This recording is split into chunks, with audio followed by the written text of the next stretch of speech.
വിശുദ്ധ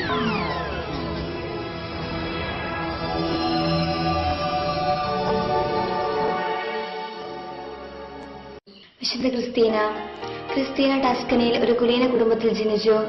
പിതാവ് ഉൾഭയൻ ധാരാളം സ്വർണ്ണ വിഗ്രഹങ്ങൾ സൂക്ഷിച്ചിരുന്ന കടുത്ത ഒരു വിജാതീയനായിരുന്നു. അവൾ പലതും ക്രിസ്തീയ ദരിദ്രർക്ക് ദാനം നൽകി. കോപിഷ്ഠനായ പിതാവ് മകളുടെ മർദ്ദകനായി തീർന്നു. അവളെ ഒരുപാട് പീഡിപ്പിക്കുകയും കഴുത്തിൽ ഭാരമേറിയ കല്ലുകെട്ടി അവളെ ബോത്സ്വേന തടാകത്തിലെറിഞ്ഞു. അവിടെ നിന്ന് ഒരു മാലാഖ അവളെ രക്ഷിച്ചു. ഓരോ അപകടങ്ങളിൽ നിന്നും ഈശോ അത്ഭുതകരമായി രക്ഷപ്പെടുത്തി.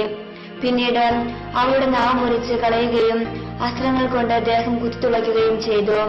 ബോത്സ്വേന തടാകത്തിനരികെ ടൈറോ നഗരത്തിൽ വെച്ച് അവൾ രക്തസാക്ഷിത്വ മകുടം ചൂടി.